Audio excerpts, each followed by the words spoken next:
Simple সেন্টেন্সের জয়েনের পদ্ধতি যে কয় প্রকার হয়ে থাকে সেগুলো আমরা আগের পর্বে আলোচনা করেছি।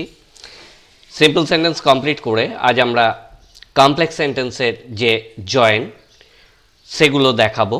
তো আমরা প্রথম নিয়েছি জয়েন ইউজিং নাউন অথবা নমিনাল ক্লজ ব্যবহার করে কি করে কমপ্লেক্সে জয়েন করতে হয়। তোমরা জানো এগুলো প্রায় প্রত্যেকটা পরীক্ষাতেই আসে, এমনকি কম্পিটিটিভ পরীক্ষাতেও এগুলো এসে থাকে। সুতরাং students as well as competitors প্রত্যেকের জন্যই কিন্তু দরকার।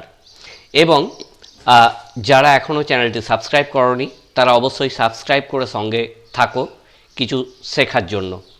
তো যেহেতু নাউন বা নমিনাল ক্লজ দিয়ে জয়েন দেখাচ্ছি, সুতরাং নাউন বা নমিনাল ক্লজে যে সমস্ত শব্দ তোমরা লিঙ্কার হিসাবে ব্যবহার করতে পারবে, দুটো বাক্যের যোগ করতে গিয়ে যে সমস্ত শব্দ লিঙ্কার হিসাবে ব্যবহার করতে পারবে, আজকের পর্বে আমরা সেটা নিয়ে আলোচনা করছি। তো লিঙ্কিং ওয়ার্ডস যেগুলো সেগুলো হচ্ছে দ্যাট, যে বা যা এই অর্থেও ব্যবহার হয়, হু কে, যে, যারা, কাহারা, হুজ, হুজ মানে কাহার বা যাহার এই অর্থে, হোয়াট, হোয়াট কি। আবার যা বোঝাতেও হোয়াট ব্যবহার হয়ে থাকে, হুইচ কোনটি বা যেটি। হোয়ার কোথায়, স্থান বোঝালে হোয়ার শব্দ ব্যবহার হয়। হোয়েন কখন, এটা টাইম বোঝালে ব্যবহার হয়। হাউ কেমন, হোয়াট এভার যাই হোক না কেন। হোয়াই কেন। ইফ এবং ওয়েদার এই দুটোর অর্থ একই, যদি।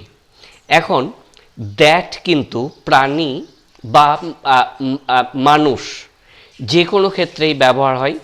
হু, হুজ এই দুটি শব্দ শুধুমাত্র মানুষের ক্ষেত্রেই ব্যবহার হয়ে থাকে। এবং হুইচ এটা বস্তু বা প্রাণীদের ক্ষেত্রে ব্যবহার হয়ে থাকে। হোয়াট আগেই বললাম স্থান বোঝাচ্ছে, হোয়েন এটা সময় বোঝাচ্ছে, আর হোয়াই কারণ বোঝায়। বাকি যে লিঙ্কারগুলো আছে সেগুলো কিন্তু তোমাদেরকে অর্থসহ মুখস্থ করতে হবে, মনে রাখতে হবে। তো এগুলো তোমরা যদি নোট করে রাখো, বাংলা মানে বুঝতে না পারলে আমাকে কমেন্ট করে জানাবে কোনটার বাংলা মানে তোমরা জানো না বা জানতে পারছো না, আমি আবার জানিয়ে দেবো। সুতরাং এটা কিন্তু তোমাদেরকে প্রথমেই নোট করে রাখতে হবে। তো নাউন ক্লজ বা নমিনাল ক্লজ দিয়ে এই যে শব্দগুলো লিঙ্কারগুলো ব্যবহার করলাম, এই লিঙ্কারগুলো ব্যবহার করে কিভাবে তোমরা জয়েন করতে পারবে সেটা আমি পরের পর্বে আলোচনা করব। অবশ্যই সঙ্গে থাকো।